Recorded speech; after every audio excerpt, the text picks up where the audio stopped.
hopefully that was just some temporary glitch. Right? Okay. I learned a lesson. I will never try to go live on LinkedIn again because I think it's the Okay. LinkedIn thing that LinkedIn messes up. is Yeah. So Jeremiah says that you were in the middle of a good story when we got cut off. okay. Okay. Right. So okay. So damn. Okay. Now my brain's gone blank. What the heck were we Vunak. We talking were about? talking about Right. Yeah, we were talking Vu. about Paul. The Yeah. Paul. The thing about Paul is he was so he's such an animal, really, in a Yeah. good way, and I mean that in a good way.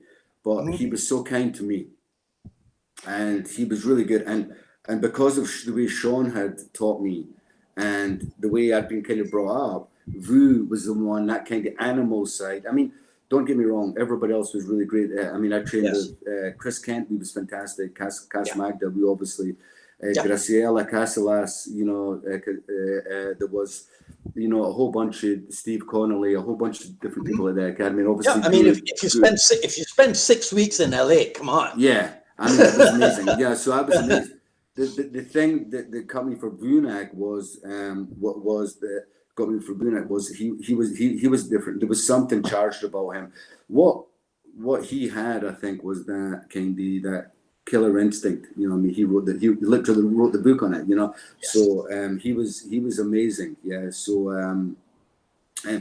Paul really influenced me, I think, because that's kind of where I was, particularly at that time, where I was really looking at to become more a better fighter, and Mhm. then eventually become a better martial artist. But really, it was more about, can I defend myself on the street? I've got, look, my cat's tail is here. My cat's jumped up on me. That's boss. Oh Okay, man. you're a good girl. You're a good girl. But yeah. So Paul, I really, I really want him a lot. So he's absolutely amazing. Yeah, great. And that was a great trip. That trip really just blew my mind. It was Mhm. like amazing trip to see all these people I'd seen in magazines and read about. Yeah. Chris I'd seen in the book. Guru's book. The Art and Philosophy of Bruce Lee. Mhm. And yeah, it was just amazing. Yeah, it Yeah. really set me off. Yeah, But really did. that's the thing, so that's what we were talking about earlier, that there are all these different approaches, Yes, yeah, right? Now, everybody might come from the Inosanto lineage, but they're still all going to be different. And so if you have the opportunity to interact with them in whatever way. So that's what I try to do with the dialogues, is to give people an opportunity to interact through me with yeah. these different guys. So how did you come across Rick Faye? Rick I first met Rick in March 1987. So Mhm. Rick came with Sifu Harsel, with Sifu Larry Harsel. Ah, And right. I don't know why I never mentioned Sifu Harsel, but obviously in 1984 I met him, and he was the one, as long with Paul. I don't know why I never thought that, who really hit me as being someone who was super functional and Mhm. Mhm. obviously unbelievably technical too. But regarding Sifu Rick Faye, he came with Sifu Larry in '87. Sifu Larry had already come. He done his first seminar in Edinburgh in October '86. Mhm. Then he came back in March '87, and he brought this guy from Minnesota. And man, Rick was just blinding. I mean, like blinding. And Yeah. the great thing about Rick was, as you say about Guru Dan, about he's got so many different people with different personalities, different traits. He's got some people who are a little bit more academic, some people are more Mhm. fighters, people who are more this, more that, Mhm. JKD oriented, Filipino martial art oriented, whatever. But Rick really helped me develop an understanding of, first of all, teaching and Yeah. structure to training. Yeah, because I had all this information and I didn't really know what to do with it, because I had all this stuff and I had like a lock flow from over here. I had numerado from over here. I had some John Fan trapping over here, and I couldn't really make sense of it. And then, well, not that I couldn't make sense. but it was difficult because I had so much information. I didn't know how to categorize it. Yeah. And then when Rick came, Rick started to put it together, and he was really so giving of his time. You know, he would. I mean, I remember getting a private from him. I'd gone out to. I was still a postman at the time, and he was staying at my house. And I went out 4 a.m, did my round, came back. I was still in my postman uniform, and he's giving me a private. You know, 2-hour private. I took my jacket off, and he gives me a 2-hour private before the seminar with Sifu Hassel. You know, so he was super kind, and obviously he's super talented. You know, I was talking to someone the other day about him, and I said his understanding. I think because he has such a really good Wing Chun base, and he has a lot of Piquet Tertia in him too. You know, which from the old days. And I go, that kind of makes him different. And obviously he's a great mind and he's a great approach. So he was a major influence. So he came again, I think, in October that year. And then he did his first seminar in Edinburgh in 1989 for me, just on his own. Blew my mind. Just amazing. And I don't see him enough. And, you know, we over the years, you know, sometimes you're doing this and doing that. But he, huge influence. I mean, on my teaching. We'll move on. We'll move on to the next guy, Eric Paulson. But first, I got to ask you this question. Okay. So the definitive series, right, which everybody knows, with the big blue screen background and what have you. Yeah. I heard that you guys fed Inasano a ton of coffee, and then you turned on the cameras and you let him go. It's almost true, because what happened was it was actually we did those in Edinburgh. You know, the first series we did in Edinburgh.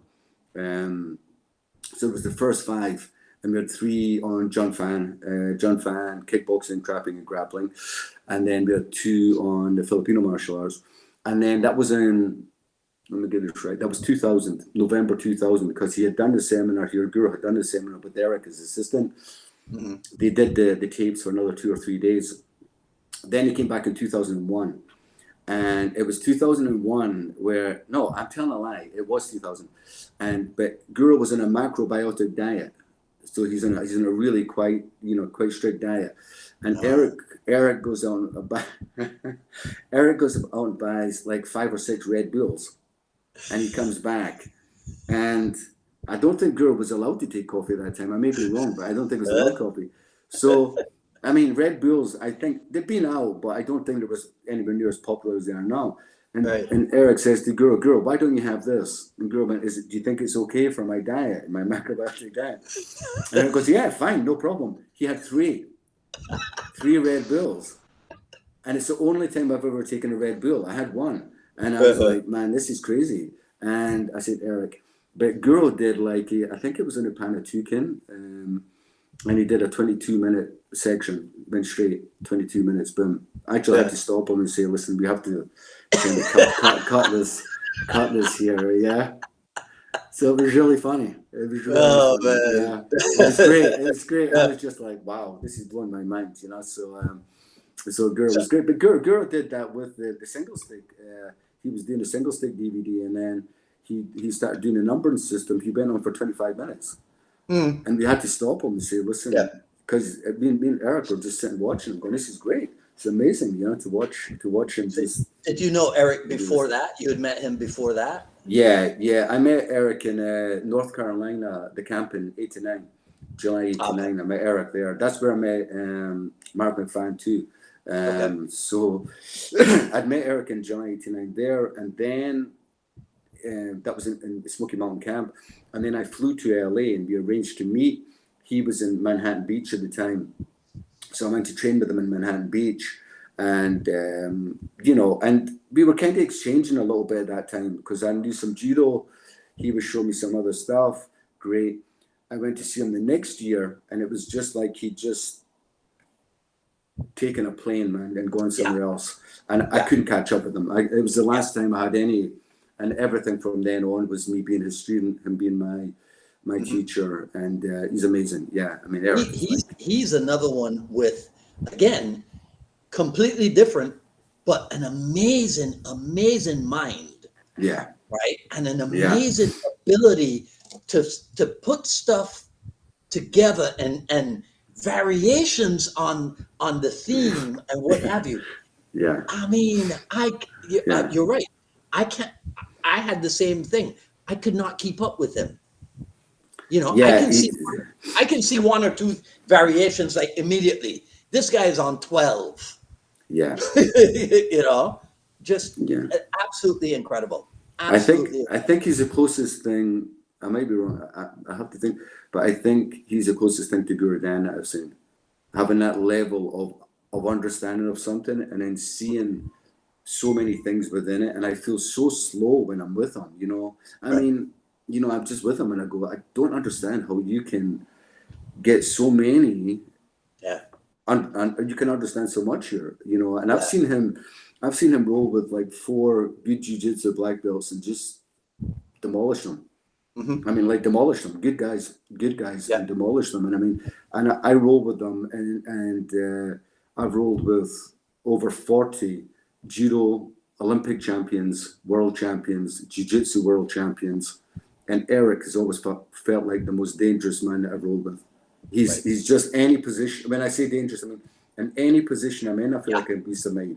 Whereas Hmm. usually there's a hierarchy of positional dominance that you go through. Eric's dangerous everywhere. Everywhere Hmm. he's dangerous, Yeah. and it's fun. And also he's the most fun role because we're laughing all the time because I think Right.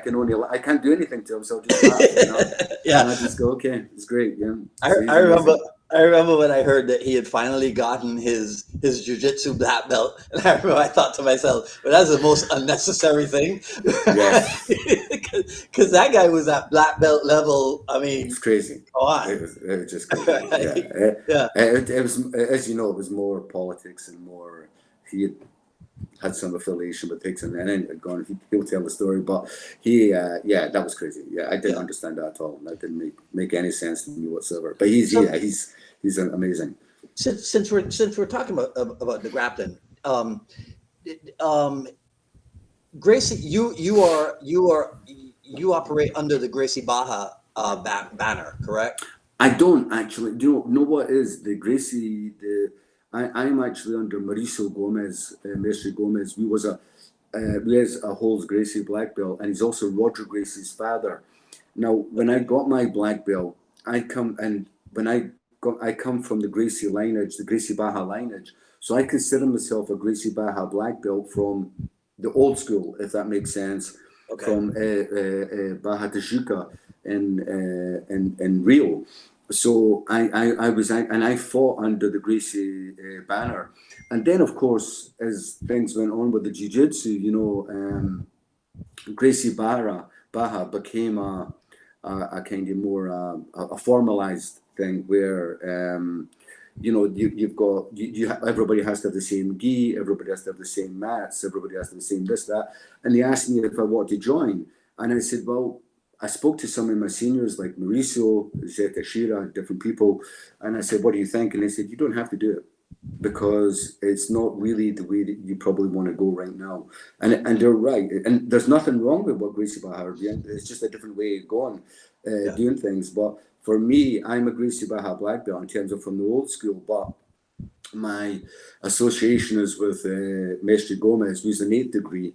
And as I say, he's Roger Gracie's father. He's been doing jiu-jitsu since he was 6 years old, and Right. he's my teacher. But I got my blue belt. My first introduction to jiu-jitsu was in '89 with Hoist Gracie.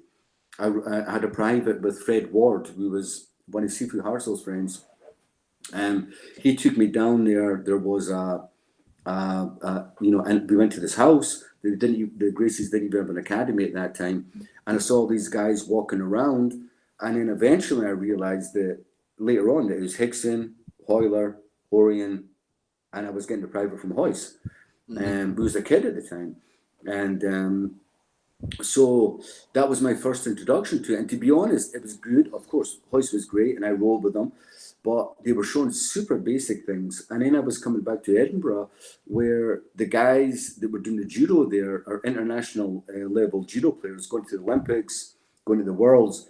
Super dynamic, unbelievable. Like their positioning on the ground was great. So then I thought, I don't know about this jiu-jitsu stuff.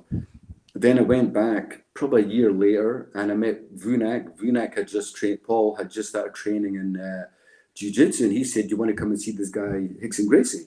I went, "Yeah, okay, yeah." So I go and see this guy Rickson Gracie, and then it's a different animal. I go, "Wow, this is really something else." And Rickson was super nice.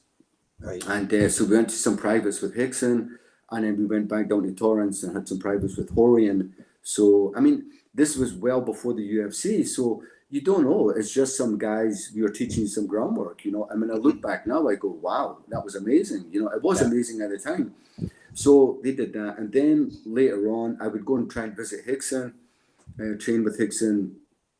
And so did Eric, of course, Eric Paulson, trained with them. And then about 95, I think, Guru started training Machado Jiu-Jitsu. So I went to see the Machado, see Hegan. And of course, Hegan, unbelievable, blown away by Hegan, especially in that time, you know, when he was competing and he was just on a different level. I mean, he was, they say he could have been Rickson. He could have been better than Rickson. I mean, he was already up there, but he could have been, if he, you know, kind of stayed as disciplined as maybe Rickson had been. And but he was amazing. And so I started to train with the Machados, and Hegan gave me my blue belt. And then long-winded events, but I went to Brazil. I trained with Mauricio. Mauricio gave me my purple, brown, and black, and he's given me all my stripes up till now. And he comes here next 2 weeks' time, and I've got a great relationship with Mr. Gomez. He's an amazing teacher, and you know, I'm very privileged to be his student. You know, he's incredible, absolutely incredible. Yeah. Are you still competing? I competed last year. I did 5 tournaments. So I competed in the European Masters, the Pans, the 2 worlds, the world no gi last year. You know, so those were the championships I competed in last year, and then I've got 1 more to go, and that's going to be the Brasileiros in April, and that'll be 25 years since my first jiu-jitsu competition. So I'm going to end it at that. That's going to be it. Yeah. So 25 years, and then finish. So my wife and I are going to go down to Sao Paulo and going to do the tournament there. So that's going to be great. It's going to be great to finish in Brazil, because fighting in Brazil is different. It's definitely different. It's a different atmosphere. Yeah. Hey, talking about different, are their politics different from JKD politics, or very similar? Very similar. Very similar. Right, very similar. Yeah, I can't even go into it, man. It's like JKD politics. You know, you just got to go, man. It's just like crazy. Yeah, it's right. Nuts. Yeah. Everything. I don't get it. Right? It's like man. You right. You got to be so busy training that you don't have time for it. Yeah. You know what I mean? I think I might have said last time I was with Guru. We were driving around LA. And I said, and there was a lot of political stuff going on, you know, the usual, stuff. And I said to him, so how do you deal with it? And he said, Rick, you know, I'm really just too busy worrying about passing the guard. You know, that's it. That's it. He goes, that's the best answer. I said, okay, I got you. You know, I got you. But it was so funny how much politics there are. Yeah. And jiu-jitsu. Yeah, absolutely. Yeah. There's lots. Yeah, for sure. Yeah. Yeah. Let me ask you this. So we got JKD, we got Cali, we got Jiu-Jitsu, we got CSW. You run a school. How do you put all of that together? We try to balance it out, you know. And so years ago, it was more the kickboxing, the Thai, and the Cali. What I would do before was I would have like 2-hour classes, and you must do grappling, you had to do the kickboxing, you had to do the Cali, and you had to do the JKD, the trapping, you know, you had to do that. That was just a given. So then later on, when I looked at the way it was being done in other schools, they were sectioning off and saying, okay, this is a Cali class, this is a JKD class, this is a, you know, whatever class, judo class or jiu-jitsu class. So that's what we started to do, was section off, you know. So basically, the jiu-jitsu, to be honest, is the most popular program we have right now. It's just Jiu-jitsu is just huge, as you know, it's just absolutely huge. We have the JKD in Cali 5 days a week. We're open six days a week. So we have the JKD in Cali 5 days. We have the kickboxing 4 days. And we have the jiu-jitsu in and out of that. We have afternoon classes. And we have, I mean, I teach pretty much 30 classes a week, So Wow. I'm teaching. Wow. Yeah. Well, I kind of figure it's my name on the door. I should be. I hear you. I mean, as you know, and I look at our instructor, who's teaching all the time. You look at, he's in Italy right now, and I mean, he's teaching a crazy amount of hours in Italy. I mean, it's nuts, But so I look at him and I think, well, he's wanting to promote the art, and I figure, not that I'm the best, by the way. I don't even think I'm the best in my own gym, but I think it's my name on the door. If I'm there, my wife takes care of the admin. She's there. She takes care of a lot of the stuff on the desk, which is great. Which is really helps me, of course. And that really, that allows me the time to try and focus on teaching. But as you know, teaching can be emotionally tiring. Emotionally, mentally tiring. So it can be tough. It's not like being a miner and going down a mine and working, but it's tough, but I enjoy it, and we have a lot of, obviously there's problems sometimes, but for the most part it's great. We're really privileged. I don't understand how Inasano does a morning class, then teaches a 4-hour camp, and then does the evening classes. It's crazy. I don't understand it. I don't understand it. He should bottle that secret and sell it, man, because let me tell you, good God. I think he seems to be running on a different energy level. I don't know, that channel, there's something he's running on that's like outside of it. The last time we spoke, and I'm sure he said to you, he said he feels he's on a mission. He's got a mission, and he's been given a mission, and he wants to complete it. And he wants to complete his mission. And that's the wonderful, wonderful thing. That is the best mindset to have for people who do what we do. Yeah. You have to think of it in terms of some kind of mission. I was listening to Piers Morgan interviewed Jocko Willink. All right. Wow. Yesterday, and that's exactly what Jocko was saying. Wow. Right? He's like, when you're in the SEALs, you have your missions, but when you start to think about what you're going to do after military service, you better find some other kind of mission. Yeah. Otherwise, who knows what you're going to go on. Now, you mentioned your wife is Fabiana? Yes, Fabiana, yeah. Okay, so before she did admin, did you take care of admin yourself? And were you any good at it? No, I was terrible. Yes. Yes and no. I was terrible. But like most things, it's like a balance, isn't it? Because you get people who they have a school, and I've seen people have schools, and what they do is they get so into the admin and making money that the school starts to go down because they're not there. And then you get people who are there all the time teaching, but they don't do the admin, so the school starts to go down because people aren't paying. People just don't pay. Right. And I'm sure you've come across that. People just go, I'll pay you next month, or I'll pay you again. and and then you go, but I have to pay the rent, And so having that balance is amazing, So that's why, for me, it's great that I can go in and teach. My wife takes care of that. She deals with all that kind, which is just as, I mean, for me, the easy part is really the teaching. No, it isn't easy, but it's the easier part. And then her doing that really offsets everything. So it makes a good team, and especially someone you can trust, and it looks after the gym in a way who actually cares about the gym. And as I've said, everything we do, we try and do with the ethos of if someone comes in and they genuinely don't have money, like I've been there, and I know you've been there, I've been there. You don't have money to train, that you go, okay, you can come in and train for free, no problem. As long as when you get the money, you want to start paying. But if you can't pay for 2 years, I don't care. But come in, but don't take me for a fool either, So we'll let people train for free. We'll give, kits to people. We'll do this and do that. I have no problem with that. And then other people, maybe try and take advantage of that. And then you go, no, we're actually running a business here because we need to pay the rent. We need to live, pay our mortgage, do our thing. Yeah. So that's important too. But it is important to have that, because if you don't, it's going to be super difficult to even, get anything going. Yeah, for sure. Did you ever have any conversations about martial arts business with Rick Faye? Yes. Yes. All of us say Rick's a great martial artist.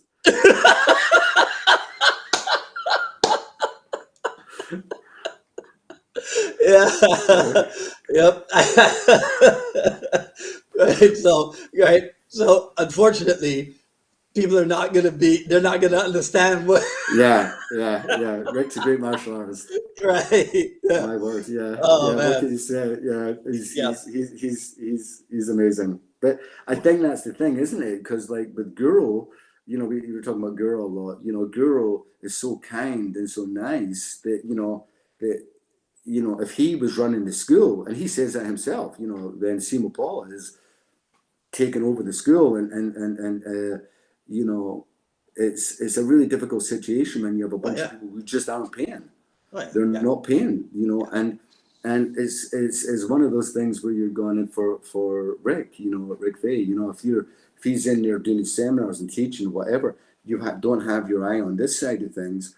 And that's the hard part. For me, it was difficult making a transition from being, I was a mailman, and then I was kind of doing it, and then I came to full time. Transition was tough, Then you're in a whole different game. To keep the ethos of the school, which is to teach martial arts the way you want them to be taught, that will represent your instructor as well. And that's really important for me, that when I teach, I'm not just teaching, did Rick take a good class tonight? It's did Rick represent Dan Inosanto, Sifu Larry Hartzell, Sifu Rick Faye, Sifu Paul Vunak, Sean Shanley, Mestre Mauricio Gomez?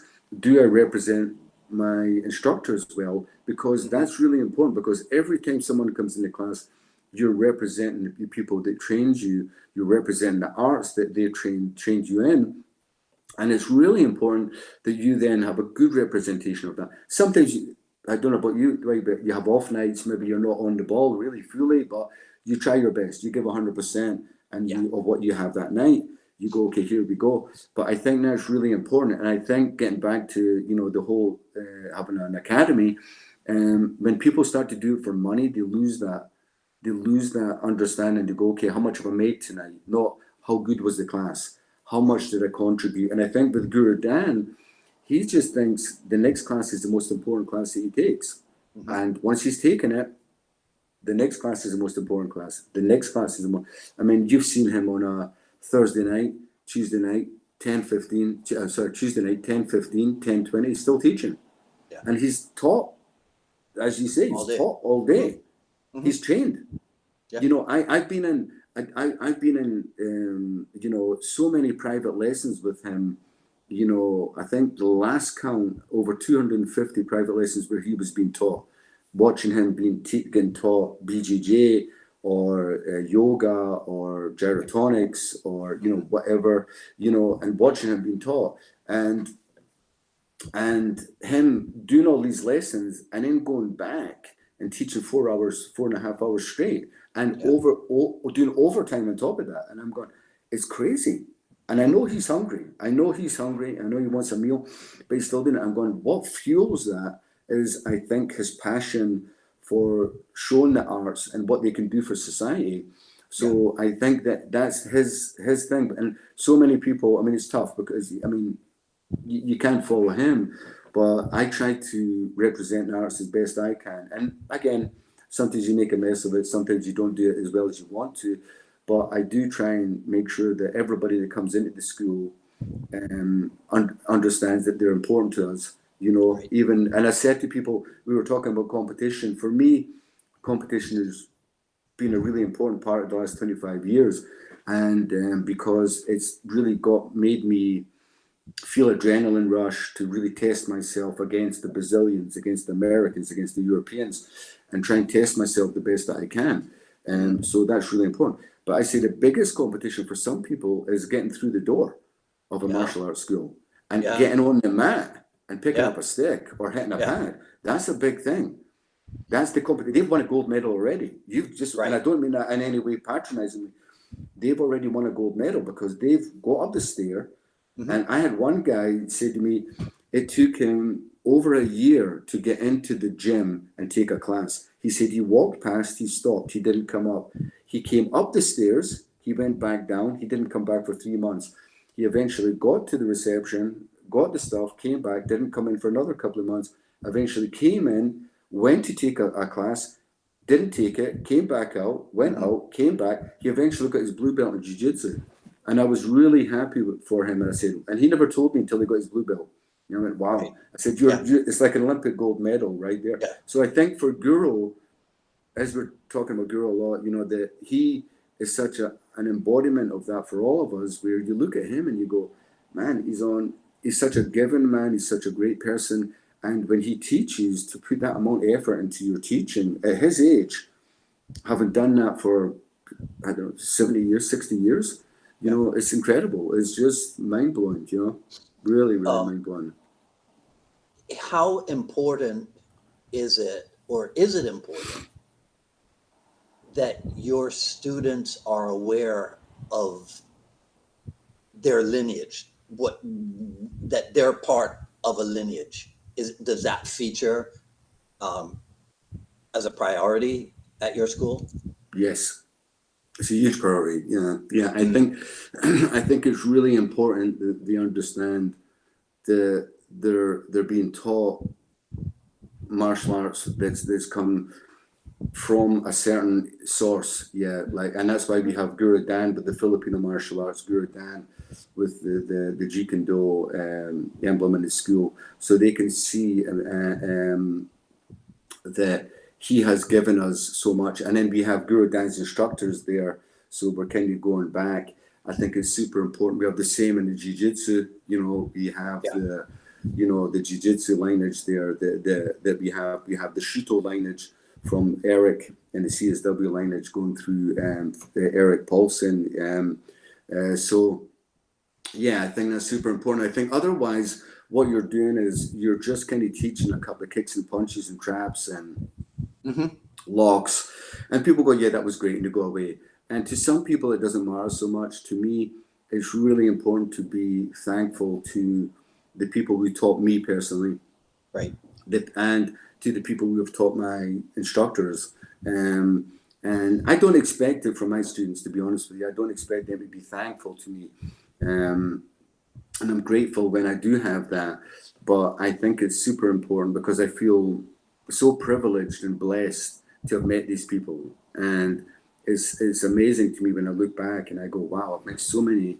I mean, you always meet people who maybe aren't really that way, but you meet people. When I met Guru Dan, I was like just almost crying when I met him. I was 17.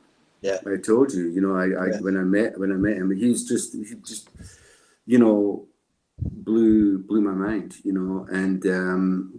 And to have him as that example, he's never let me down. I mean, he's always been first and foremost like a beacon of like decency and humanity, above anything he's ever taught me. And then to have Sifu Heartsoul, who was such a pivotal influence on me. I need my students to know about that because that's super important to me, that they realize, first of all, that I'm not the purveyor of all this knowledge. I'm not the one who just came up with this. That these are the people who gave me it. But not only that, but they're really good human beings, So it's super important to me. It's very, very important that people understand the lineage. Yeah, absolutely. I mean, and the thing is that you're preparing. Some of those students are going to be the ones who are going to continue your lineage when you're not around anymore. Yeah. So this thing that you're doing now can live on. Yeah. Right. We were having this conversation because, the Bob Marley biopic is out now. And I was telling the guys about one of the documentaries on Bob Marley that I watched, and where he talks about his music living on. Yeah. And I it's only now, you know, Bob passed away, and then it's like, Yeah. he's got all these kids who are in music, right? So it's true. His music will never die because of that. Yeah. In with Bruce Lee and Jeet Kune and Sifu Dan and Jeet Kune and Kali and what have you, it's the same thing. Yeah. It's the And same thing.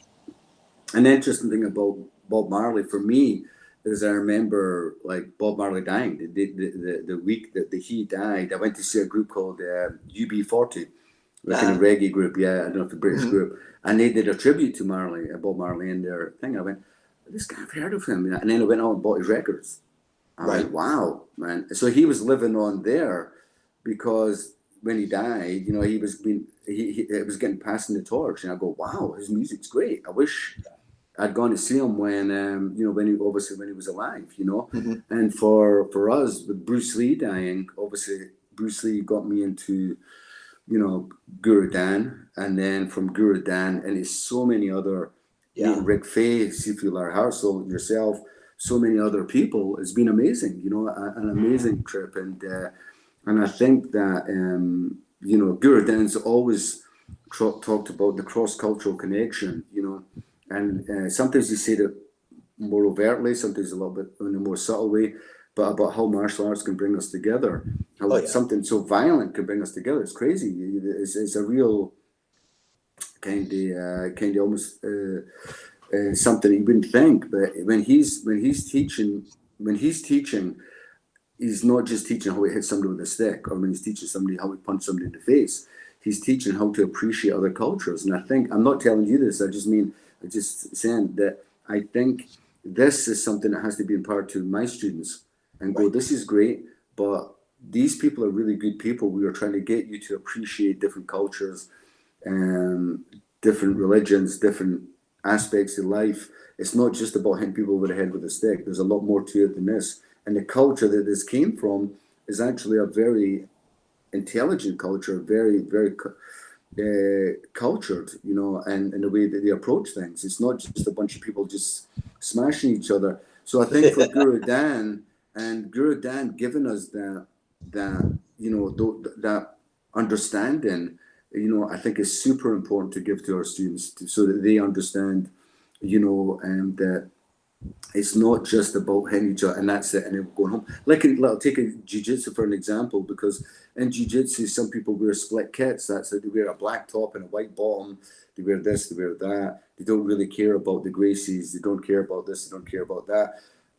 I had a meeting with my brown belts last week, and we were potentially going to go to black in the next year or a couple of years. And I said to them, number one, you need to get all the books in the subject that you can. So you've got like the Gracie way, which is more from the Elio Gracie lineage. You've got Carlos Gracie, a legacy,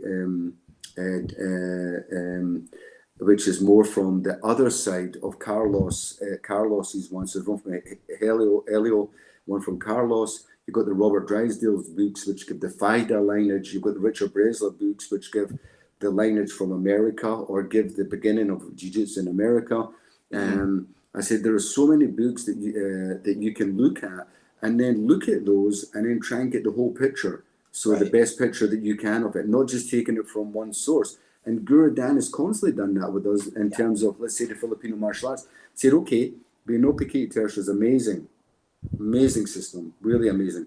But let's have a look over here as well. Let's go and look at the Lamenco system. Let's go and look at the Doce Fares system.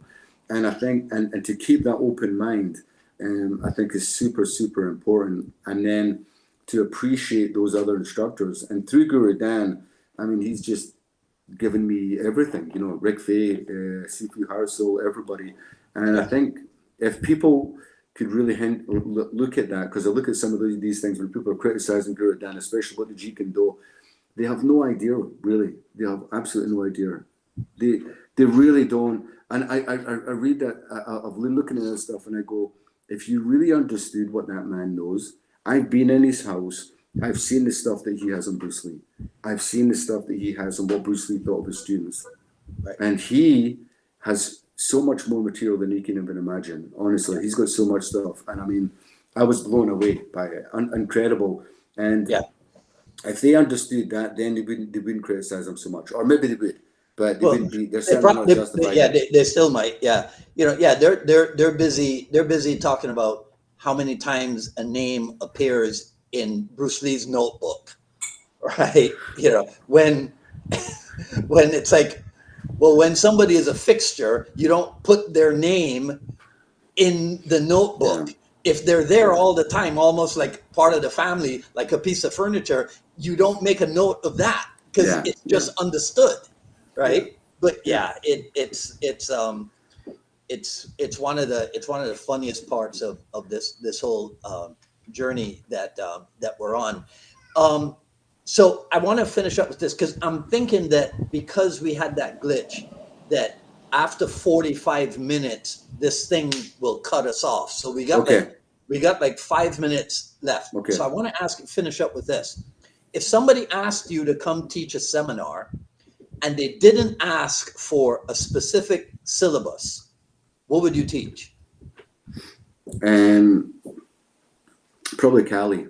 Cali's my favorite art, so I would go with Cali because it's multifunctional, multi-directional, Hmm. multi. It can go across, from any age group.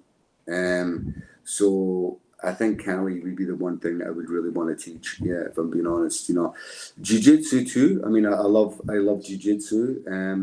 But I think if I was going to teach one thing, it would be Cali for sure. Yeah, I just love the art. I just love the. I mean, I feel like a beginner in it most of the time, but I absolutely Yeah. love it. I really do enjoy it so much, and since I first saw Guru Dan teach it, it just blew my mind. Yeah, so yeah, so I think if I had to teach one thing, it would be Cali for obviously. I don't think we should take away the combative aspect from Cali because I think that's important. If we understand, we can actually use this to defend ourselves, Hmm. but also as Guru always talks about the attribute development, the coordination drills, and so forth, which can help people at all different levels.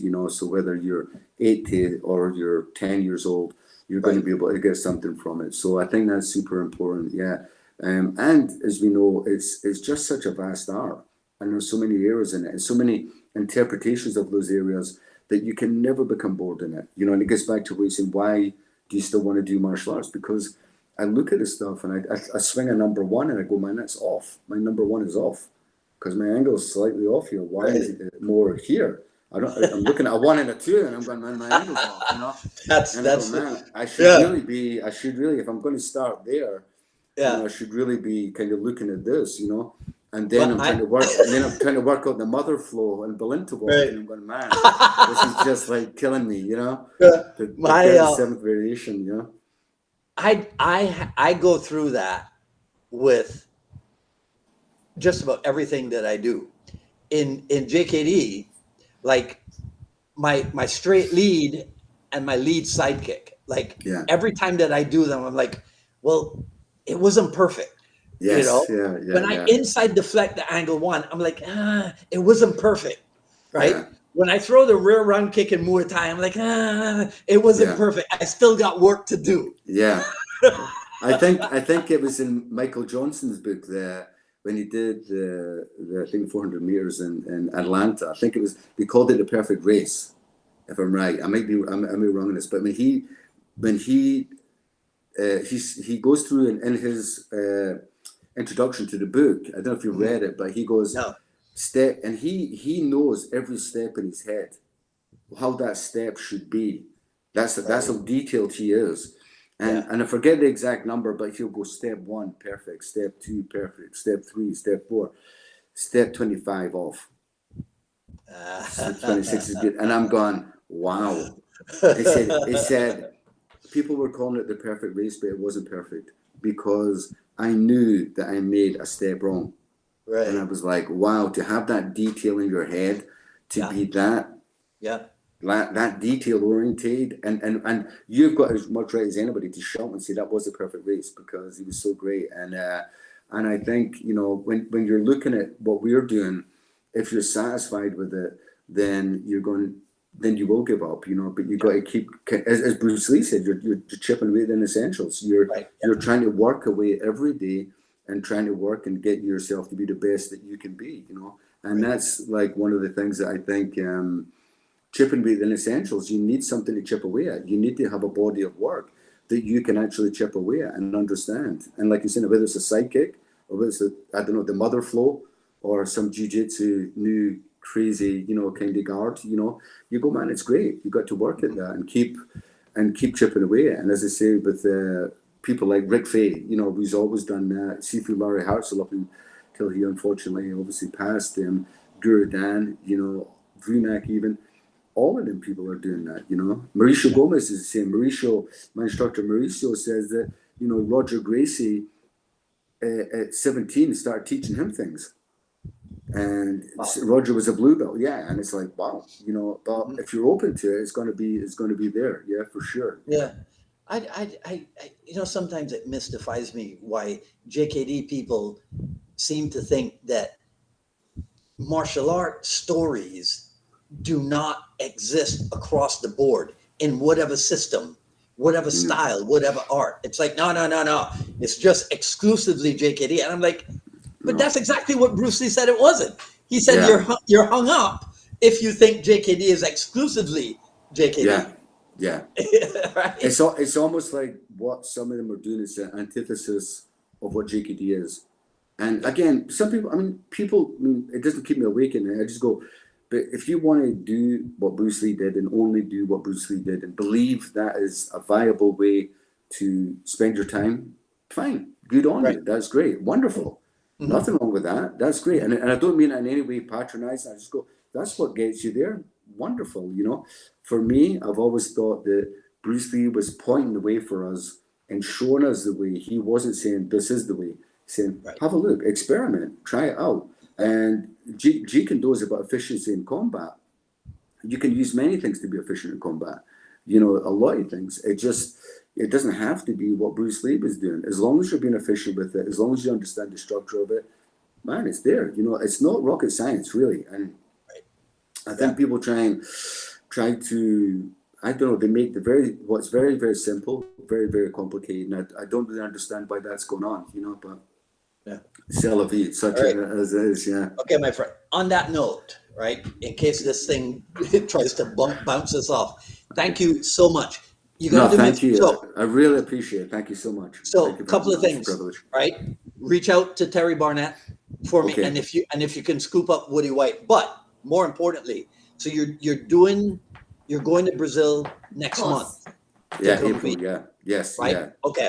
You gotta come back after that and tell us how everything went. Okay, I will. Okay, I will. All right. Yeah, okay, for sure. Good or bad. Yeah, let's see. Yeah. Hey, it's all good, right? Okay. Rick Young, thank you so much. It's been a pleasure to hook up with you again, man. Thank you for having me on. It's a privilege, and it was great. I remember meeting you in '93 at Neil Collins School in New York. You know, I don't know if you remember. You were there? Yeah, I was there. Because I saw, if you haven't seen it, I'll send it to you. A picture of all of us in '94 in the boxing ring, right, at the Instructor Academy in Manchester. And I'm pretty sure it was '94. I haven't seen it, but we met at Neil's place in New York in '93. Yeah, '93. That's when, remember Guru Dan's back went out on the seminar, and Jeff Jones was there. Yeah, I was dumming with Jeff Jones for Guru Dan. Yeah, so that was that seminar. I stayed at Neil's for one night at his apartment. I stayed at some hotel. No way. Yeah. Nick Sapulis took me out to the airport. Yeah, man, long time ago. We've been around a long time. It's been a privilege, right? Thanks so much. Thank you, my friend. No, thank you. God bless. Thanks so much for everything. Okay. Appreciate it. All right. Have a good evening. You take care. Thank you. Thank you so much. What a guy. All right. Okay. That was, what was it? Episode 295 with Rick Young. So you guys know the deal. Comment, like, share, all that good stuff. I'll ask Rick to go through and see if there's anything that he needs to pay attention to. Follow me on Twitter at Dwight Woods and on Instagram at Dwight D. Woods, at paypal.me/UnifiedMA Miami, paypal.me/UnifiedMA Miami. The Jeet Kune Journey Volume 1 is available. PayPal.me/UnifiedMA Miami. You can also support the show at jkdrebel.com. Click on the Rebel Gear link, and that's where you'll see stuff like this. The UMAA official Cali JKD t-shirt. Also, oh man, I was going to wear that one today. Anyhow, right? And stuff like this, coffee mugs and all that good stuff. But of course, the best thing you can do is to share these videos. Get that out of there, Dwight. All right, and spread the word about the Jeet Kune Do dialogues. This time next week, I will have, let's see, 6 o'clock. I will have, hopefully, we were able to do it. My good friend and partner, Ron Reagan Goldstein, we planned, Chris and Cass are going to come in on Thursday. And so we plan to give them a guided tour of Miami on Friday, put them to bed early, wake up Saturday morning and get Titans of JKD on the road. So if you have not, if you're local or to Florida or Miami, probably those are the only people who can come in. Anybody else who's interested, just to look around, go to titansofjkd.com and you can see what it is that we will be doing next week. Last thing, here on the YouTube, you can click the join button, and that'll show you the different levels of paid membership that are available to you, and that helps to support the show and everything that we do here. Okay, all right, so that's it for today and for this week. I will see you guys next Wednesday with the I Love Jeet Kune Do broadcast. So until the next episode, because we might not be able to broadcast anything next Friday. Like I said, I'll be busy hosting Chris and Cass at Titan, so maybe we might have to preempt next Friday. So, but until the next episode, this is Dwight Woods, the Jeet Kune Do Rebel, signing off. You guys have a great weekend, and we'll talk soon. Take care.